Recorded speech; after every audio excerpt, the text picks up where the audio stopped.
Grazie, professoresse e professori. Bravissimi. Pausa. Grazie.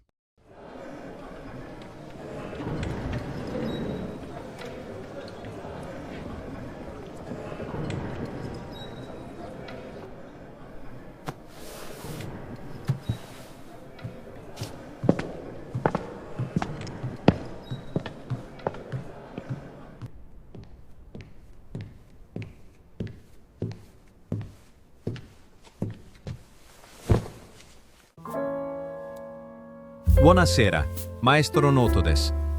今夜も10分だけ音楽に時間をください。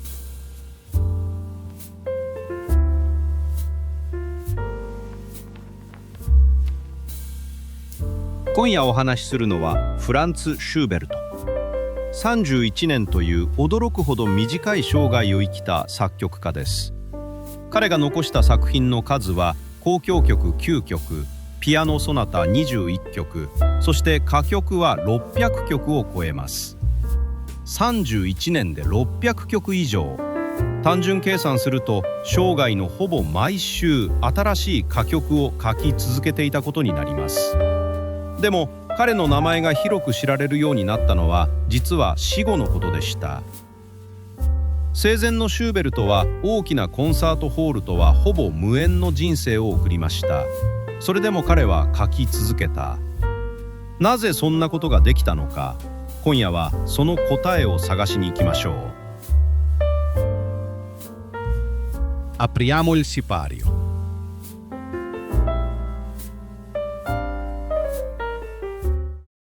ウィーンの教師の息子、フランツ・ペーター・シューベルトは1797年1月31日、ウィーン郊外のリヒテンタールという町に生まれました。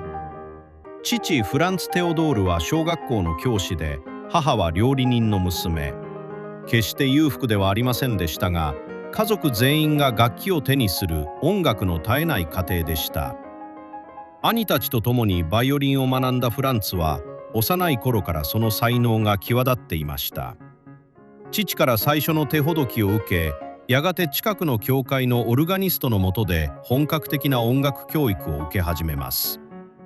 そして1808年、フランツ11歳の時、ウィーン宮廷礼拝堂の少年聖歌隊のオーディションに合格します。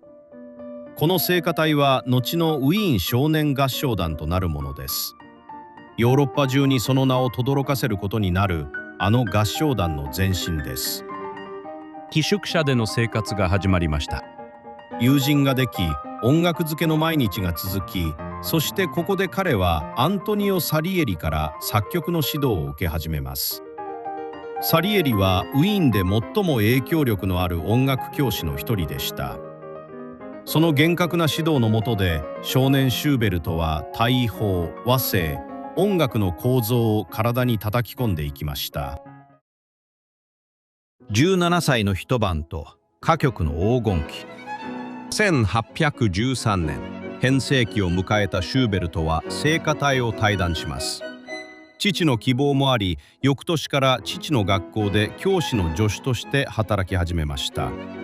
しかし、彼の手は授業の合間も楽譜を書き続けていました。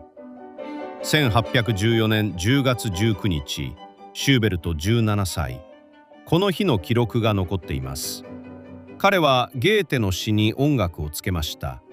グレートヘンという女性が糸車を回しながら恋人への思いを独白する場面。糸を紡ぐグレートヘンは一晩で完成したと言われています。ピアノの右手が糸車の回転を模し、声は揺れ、高まり、そして沈んでいく。この曲は後にドイツ歌曲リートというジャンルの歴史的な出発点として語られることになります。そしてこの頃からシューベルトの筆は加速していきます。1815年、彼は1年間だけで約150曲の歌曲を書いたと言われています。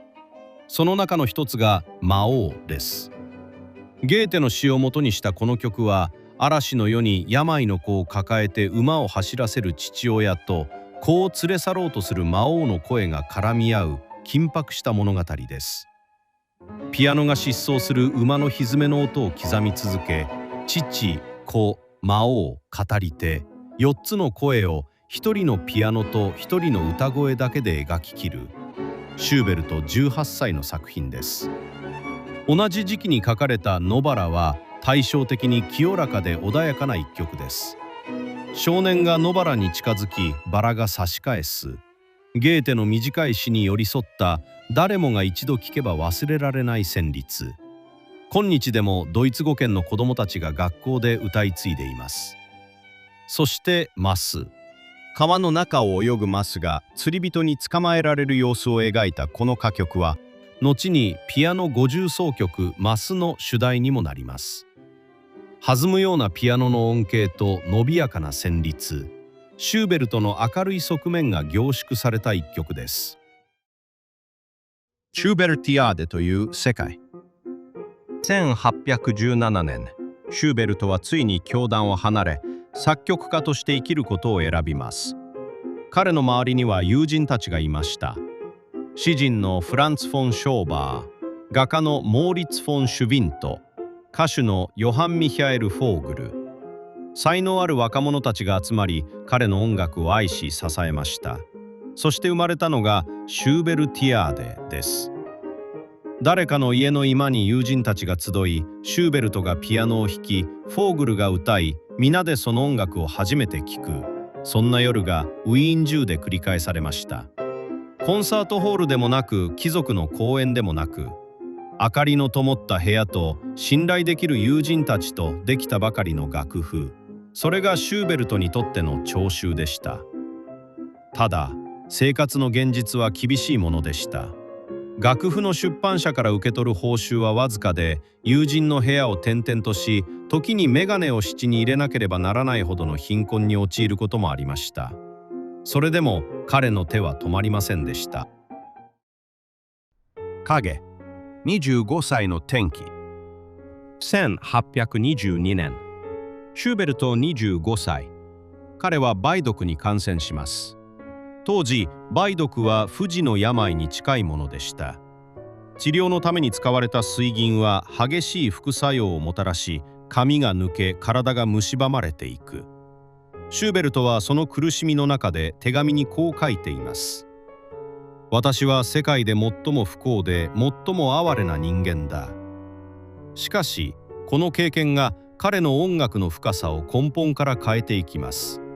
病と向き合い、死の気配を感じながら書かれた音楽は、それ以前とは明らかに違う色を帯び始めました。1823年に書かれた歌曲集「美しき水車小屋の娘」。失恋と絶望を描いたこの連作は、まるで自分自身の物語を書くように切実さに満ちています。川の流れに沿って旅する若者が恋をして傷ついて川に帰っていく。全20曲、一本の映画を見るような物語です。シューベルトは傷ついたことでより遠くまで届く音楽を手に入れました。冬の旅、孤独の極地。1827年、シューベルト30歳。詩人ヴィルヘルム・ミラーの詩集と出会い、24曲からなる連作歌曲を書き上げます。冬の旅。失恋した若者が真冬の荒野を一人さまよう物語です。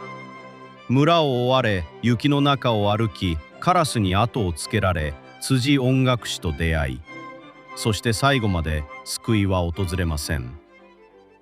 友人たちはこの曲集を初めて聞いた時困惑したといいます。暗すぎる、重すぎるという声が上がりました。その時シューベルトはこう答えました。この曲が好きかどうかより、いつかきっと好きになるだろうと思っている。その言葉の通りになりました。冬の旅は今日、人類が生み出した最も深い声楽作品の一つとして世界中で演奏され続けています。初演から200年近くが経った今も、この旅は終わっていません。最後の1年と未完成。1827年3月、ルートヴィヒ・ヴァン・ベートーヴェンが亡くなりました。シューベルトはその葬儀で松明を持って歩いた一人でした。幼い頃から憧れ続けた巨人の死。翌日、シューベルトは友人と共に酒を飲みながらこう言ったと言われています。次は私の番だ、と。その言葉の通り、翌1828年11月19日、シューベルトは腸チフスにより31歳でその生涯を閉じます。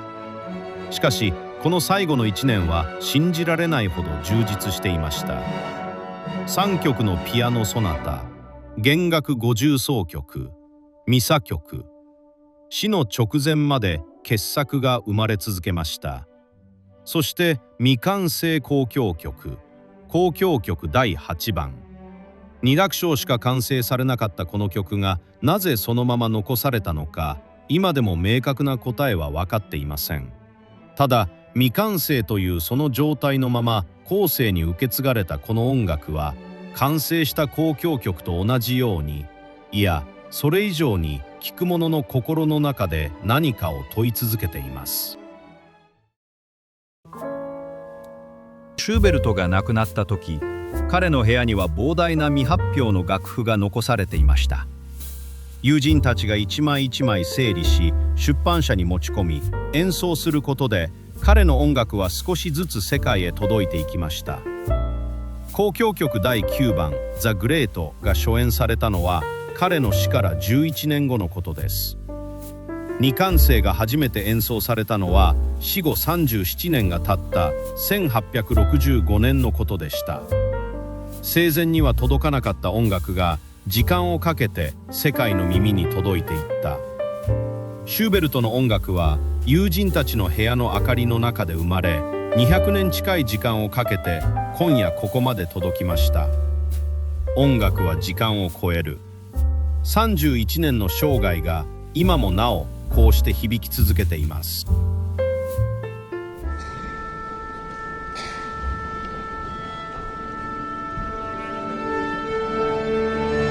どうやらリハーサルの再開のようです。A presto.